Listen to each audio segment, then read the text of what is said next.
வணக்கம். இன்றைக்கி நம்ம பார்க்க போகிற சமையல் ஒரு அருமையான லஞ்ச் பாக்ஸ் ரெசிபி தான். லஞ்ச் பாக்ஸ் கொடுக்குறதுக்கு ரொம்பவே சூப்பராக இருக்கும். அது குழந்தைகளுக்கு வந்து ரொம்பவே பெஸ்ட்டான ஒரு லஞ்ச் பாக்ஸ்னு சொல்லலாம். ரசம் சாதம். ஸோ அந்த ரசம் சாதம் தான் இன்றைக்கி எப்படி செய்யலாங்கிறத பார்க்கலாம். நல்லா தலை டேஸ்ட்டு சூப்பராக இருக்கும் இந்த ரசம் சாதம். இது கூடவே ஒரு சைடிஷ் வறுவல் ஏதாவது வச்சு சாப்பிட்டோம்னா அருமையாக இருக்கும். வாங்க எப்படி செய்யலாங்கிறத பார்க்கலாம். இதில் பார்த்தீங்கன்னா ஒரு டம்ளருக்கு வந்து இந்த டம்ளரில் இது வந்து 100 ml பிடிக்கும். இந்த டம்ளர் நம்ம டீ குடிக்கிற டம்ளரில் தான் எடுத்துக்கேன், சின்ன டம்ளர். இதில் 3/4 டம்ளர் அளவுக்கு பச்சரிசி, அதாவது நல்லா பச்சரிசி வந்து 1-2 பிடிச்சிட்டு போட்டிருக்கேன். ரொம்பலாம் உடைக்க வேணாம், சும்மா 1-2 மிக்சியில் போட்டு அடிச்சுட்டு சேர்த்திங்கன்னா ரசத்துக்கு நல்லாயிருக்கும். 3/4 டம்ளர் வந்து பச்சரிசி, இல்லைன்னா புழுங்கலரிசியும் எடுத்துக்கோங்க. 1/4 டம்ளர் வந்து துவரம்பருப்பு எடுத்துருக்கேன். இது நல்லா ஒரு 1/2 மணி நேரம் ஊறிடுச்சு. இதில் பார்த்தீங்கன்னா மீடியம் சைஸாக 2 தக்காளி எடுத்திருக்கேன். இந்த சைஸுக்கு தக்காளி எடுத்துக்கோங்க, ரொம்ப அதிகமாக போச்சுன்னா நல்லா இருக்காது.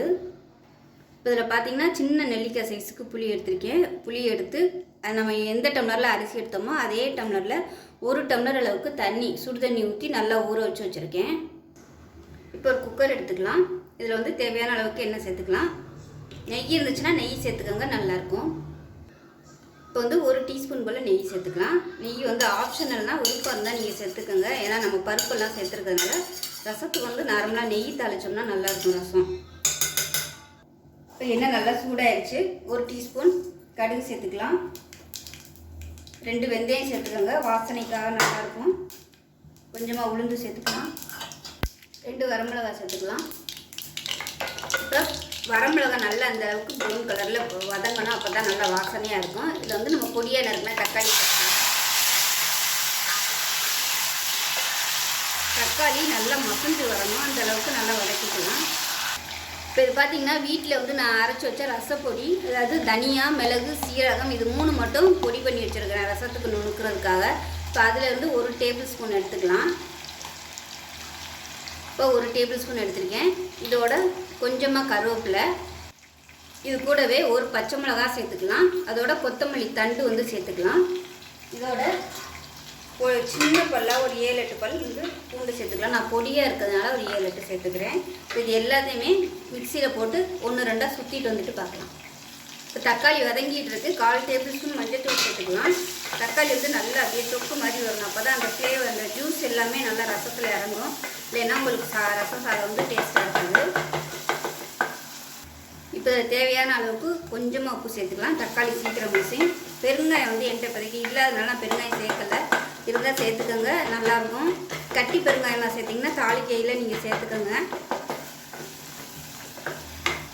இப்போ இது வதங்கட்டும். அதுக்குள்ளே நம்ம வந்து தண்ணி ரெடி பண்ணிக்கலாம். இப்போ நம்ம வந்து அந்த ரசம் சாதத்துக்கு மொத்த தண்ணியோட அளவு பார்த்திங்கன்னா 4 டம்ளர் வைக்கணும். இப்போ எந்த டம்ளரில் அரிசி எடுத்தீங்களோ அதே டம்ளரில் புளி கரைச்ச தண்ணியும் சேர்த்து 4 டம்ளர் தண்ணி வரும். இப்போ நம்ம 4 டம்ளர் ரெடி பண்ணிவிட்டு பார்க்கலாம். இப்போ 4 டம்ளருக்கு தண்ணி ரெடி ஆகிடுச்சு. இப்போ பாருங்கள், தக்காளியும் நல்லா மசிஞ்சு வந்துடுச்சு பாருங்கள். இந்த மாதிரி வதக்குனிங்கன்னா தான் உங்களுக்கு சாதம் வந்து நல்லாயிருக்கும். இப்போ வந்து நம்ம ரசத்துக்கு அரைச்சி வச்சுருந்த இந்த பொடியை சேர்த்துக்கலாம். சேர்த்துட்டு இதையும் வதக்கி விட்டுக்கலாம். நீங்கள் வந்து ரசப்பொடிக்கு பதிலாக கடையில் விற்கிற ரசப்பொடி கூட நீங்கள் எடுத்துக்கலாம். அப்படி இல்லைன்னா நார்மலாக நீங்கள் வந்து ரசத்துக்கு எப்படி நுணுக்குவீங்களோ அந்த மாதிரி எடுத்துக்கிட்டு அதிலேருந்து 1 டேபிள் ஸ்பூன் வர்ற மாதிரி எடுத்துக்கோங்க, கரெக்டாக வரும். இப்போ நல்லா வதக்கியாச்சு. நம்ம போட்ட அந்த ரசப்பொடி நல்லா சூடு ஏறிடுச்சு. இப்போ வந்து நம்ம தண்ணியை சேர்த்துக்கலாம்.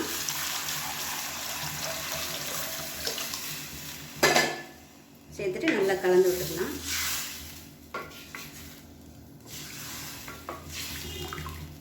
கொதிக்கட்டும். கொதிக்க ஆரம்பிக்கையில் நம்ம வந்து அரிசியை சேர்த்துக்கலாம். இப்போ பாருங்கள், தண்ணி நல்லா கொதிச்சிட்டு இருக்குது. இதில் மஞ்சள்தூள் கொஞ்சம் கம்மியாக இருக்குது, பத்தலை, அதனால் கொஞ்சமாக மஞ்சள்தூள் சேர்த்துக்கிறேன். கலந்து விட்டுட்டு புளிப்பு டேஸ்ட்டெல்லாம் போதுமான்னு பார்த்துக்கோங்க, உப்பெல்லாம் சரியாக இருக்குங்க. இப்போ உப்பு சேர்த்துக்கலாம். உப்பு வந்து நம்ம நார்மலாக எப்பயும் நம்ம எப்படி டேஸ்ட் பண்ணுவோமோ அதே மாதிரி. இங்கே தண்ணி வந்து கொஞ்சம் சுருக்குன்னு இருக்கணும், உப்பு இந்த தண்ணியில் அந்த மாதிரி இருந்துச்சுன்னா சரியாக வரும். இப்போ வந்து நம்ம அரிசியை சேர்த்துக்கலாம். நீங்கள் வந்து புழுங்கல் அரிசி சேர்த்திங்கன்னா 1 டம்ளர் எக்ஸ்ட்ரா வச்சுக்கோங்க. நான் வந்து பச்சரிசிங்கிறதுனால 4 டம்ளர் எடுத்திருக்கேன்.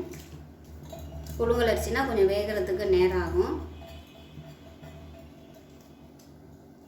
நீங்கள் ரசப்பொடி வந்து வீட்டிலே ப்ரிப்பேர் பண்ணிங்கன்னா உங்களுக்கு நல்லாயிருக்கும், கடையில் வாங்குறத விட. வெறும் கொத்தமல்லி விதை, சீரகம், மிளகு இதை மட்டும் போட்டு அரைச்சி வச்சுக்கிட்டிங்கன்னா ஒரு வாரத்துக்கு வர மாதிரி அரைச்சி வச்சுக்கிட்டிங்கன்னா இந்த மாதிரி ரசம் சாதம் செய்யல கொஞ்சம் எடுத்து போட்டுக்கலாம். இது நான் சொல்லியிருக்க அளவு பார்த்திங்கன்னா 1 டம்ளர் 100 கிராம் அரிசியோட அளவு தான் நான் சொல்லியிருக்கேன். அதுக்கு தகுந்த 1 டேபிள் ஸ்பூன் ரசப்பொடி சேர்த்துருக்கேன். நீங்கள் கடையில் வைக்கிற ரசப்பொடி தான் யூஸ் பண்ணுறீங்கன்னா அது 1 டேபிள் ஸ்பூன் சேர்த்துக்கோங்க, ஒன்றும் பிரச்சனை இல்லை. இப்போ வந்து கொதிக்கட்டும்.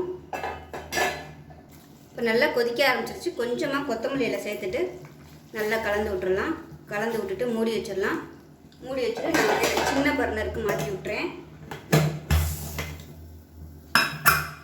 இது பார்த்திங்கன்னா ஒரு 4 விசில் வரணும். 4 இல்லை ஒரு 5 விசில், நல்லா குலைவாக வேணும். அதனால் 5 விசில் கூட விட்டுக்கலாம். 5 விசில் விட்டுட்டு பார்க்கலாம். இப்போ 5 விசில் விட்டு ஸ்டீம்லாம் போயிடுச்சு. எப்படி இருக்குன்னு பார்க்கலாம். இப்போ திறந்தோடனே மேலாப்பில் இப்படி தான் இருக்கும். நல்லா அப்படியே நம்ம கலந்து விட்டுக்கலாம். ஏன்னா ரசம் வந்து கொஞ்சம் அப்படியே தளர்வாக இருந்தால் தான் நல்லாயிருக்கும். அதனால் நல்லா கலந்து விட்டுக்கலாம். கலந்து விட்டுட்டு கரண்டியை வச்சு லேசாக அந்த மாதிரி மசிச்சு விட்டுக்கோங்க. நீங்கள் பருப்பை கூட நீங்கள் 1-2 பொடி பண்ணிவிட்டு சேர்த்துக்கலாம். பருப்போட இதை பொறுத்து நீங்கள் அந்த மாதிரி பண்ணிக்கோங்க. ஏன்னா இதில் எல்லாமே குழஞ்சிருந்தால் தான் ரசம் சாதத்துக்கு நல்லாயிருக்கும்.